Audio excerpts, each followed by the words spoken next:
Sexual assault, rape culture, and sexual harassment is an integral part of the African culture. My name is Dr. Z. I am a sociologist. Welcome to another interesting episode of The Talk with Dr. Z. I would be right back.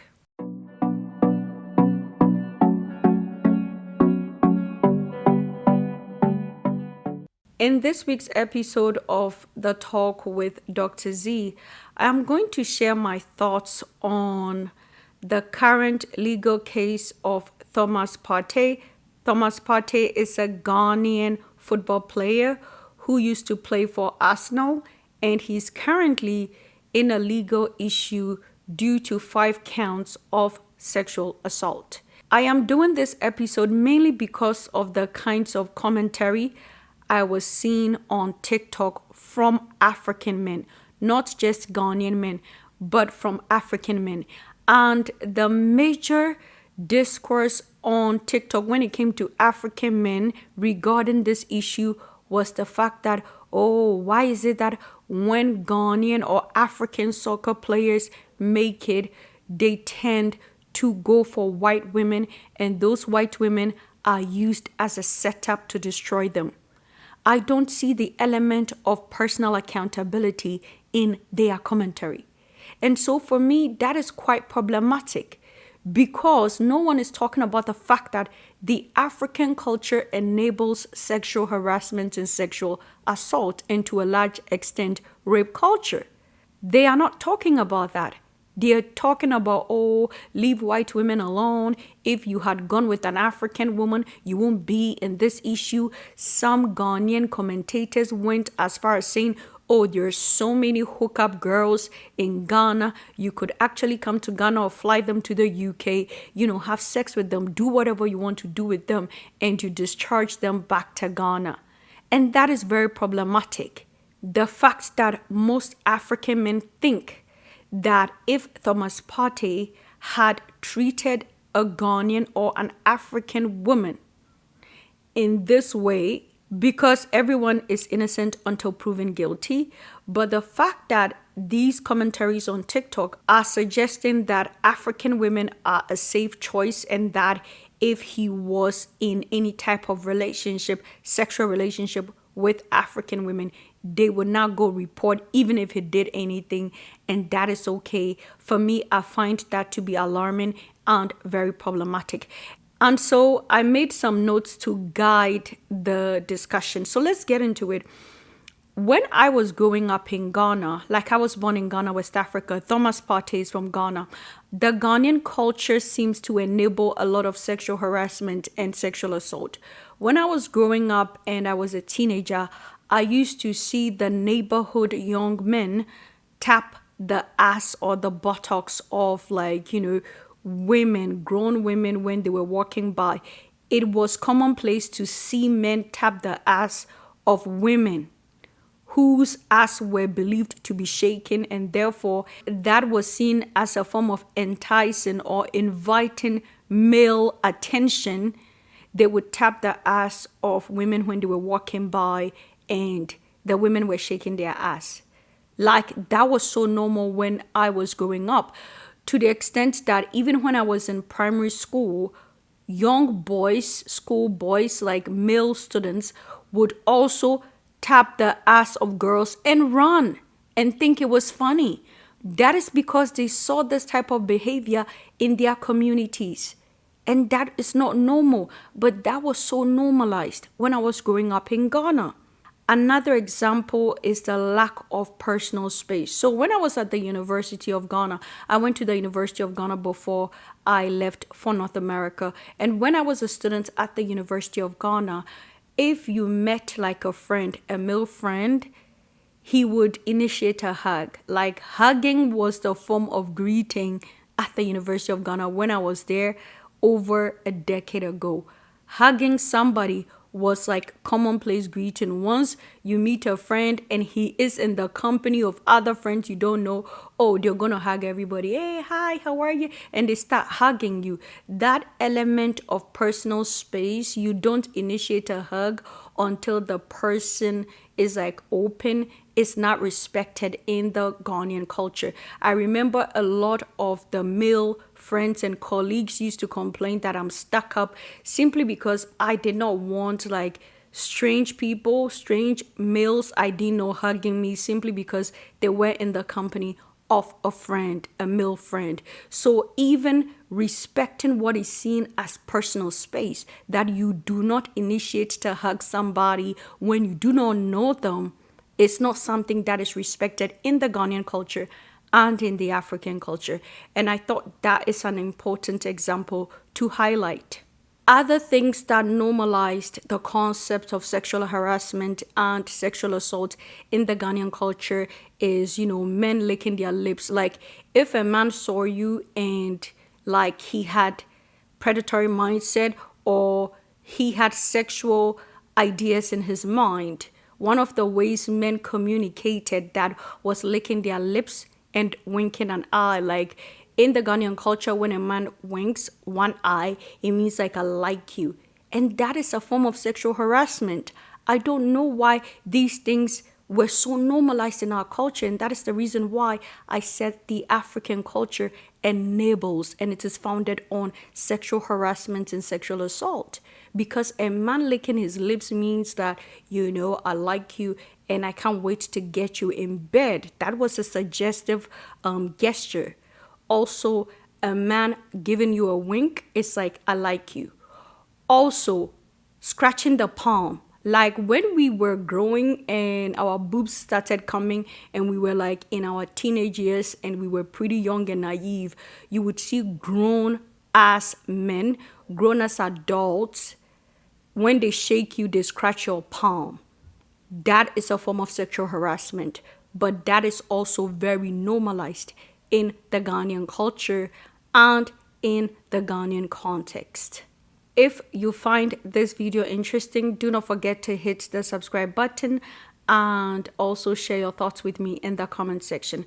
Other things I noticed about the Ghanaian culture that tends to enable sexual harassment and sexual assault is the fact that in Ghana, when a woman says no, it means yes. You would hear a lot of men go like, oh, if you're in a room with a woman and you're touching her and she's saying no, it means yes. And I don't know where that mindset, that toxic masculinity mindset came from, but that enables a lot of sexual harassment and sexual assault. When a woman says no, it means no. But you would hear men in Ghana say that, oh, that is how women are. When you're with a woman and you're touching her and she's saying no, she likes it, it means yes. No means yes. And that is something I observed growing up. Also, this element of having blue balls. So in Ghana, when a man says he has blue balls, it means that he is aroused and he needs to have sex. And when women refuse sex, they're like, oh, you're going to make me have blue balls. I cannot sleep. I'm going to have headache. I need to ejaculate. And that particular mindset enables sexual harassment and sexual assault. So many women have given in for a man to sleep with them in Ghana simply because he said, oh, I'm going to have blue balls. I cannot sleep. And when they allegedly have their blue balls, they are so upset, they get aggressive, and some of them sexually assault women. And then they blame it on the blue balls. Oh, if you know that you are not going to have sex, why did you come to the hotel? Why did you come to my house? You knew what was going to happen and you came, and I had blue balls, and that is the reason why I had to have forceful intercourse with you. The Ghanaian culture enables sexual harassment and sexual assault, and that is the truth. And a lot of men have used this concept of blue balls to forcefully to manipulate women into giving them sex when the women were not ready to have sex with these men. Also, in the Ghanaian culture and in the African culture, this concept of consent, sexual consent, when it comes to married couples is absent. The African culture, to a large extent, the Ghanaian culture, because I am from Ghana, does not believe in marital rape, mainly because of the concept of the bride price. African men have this toxic mentality that once they pay the bride price, and for my non-African audience, the bride price are gifts and cash that is given to a woman's family during the traditional ceremony. Most African men believe that once they pay a woman's bride price, they own her. She is their property. Therefore, her body belongs to them. And anytime they want sex, even if she's not in the mood, she must give it. And I say this, and even though the data might not be there to support it in the African context, I am confident that a lot of African married women have experienced marital rape, but most of them will not talk about it because of the shame that is associated with accusing their husbands of marital rape. But this ties back to the fact that the issue of consent is not valid in the African culture. The African culture does not respect women giving consent, especially a wife. And most African men believe that once they have paid the bride price, they own you. You see that rhetoric on social media, especially TikTok. You will see African men saying, "Oh, once I paid your bride price, then I can do whatever I like to you. You belong to me." And those types of toxic masculinity talking points. And so because African men believe that paying the bride price means they've bought a wife, they do not respect the consent, or they don't even seek the consent of their wives when it comes to sexual intercourse. And some of them have sex with their wives against her consent or her will. It is important to mention that sexual assault and sexual harassment is very common among most cultures across the world. But because I am from Ghana, West Africa, and the current issue of Thomas Partey, who is a Ghanaian football player, being in a legal case because of sexual assault, I thought it is important to add my voice. Also, when it comes to understanding sexual assault and sexual harassment, we must also mention the fact that women are not seen as autonomous beings. In many cultures, and when it comes to patriarchy and how men are socialized, women are not seen as human beings with autonomy when it comes to how they participate in sex. Women are perceived as objects that exist for men.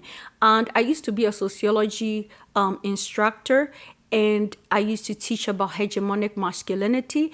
And these are some of the toxic values that hegemonic masculinity propels, that women are objects that exist for men's gratification, and women are often not seen by men as human beings with autonomy. And because of this particular patriarchal indoctrination, women tend to be victims of sexual assault and sexual harassment. In the Ghanaian culture, sex is seen as something that is for men, and sex is seen as something that happens to women. So a lot of Ghanaian women see sex as something that happens to them, not something that is happening with them with their consent and participation.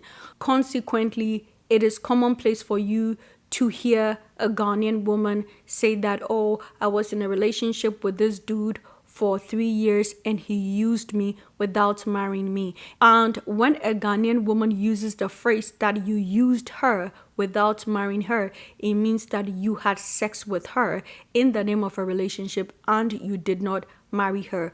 Why am I referencing this unique thinking pattern among Ghanaian women?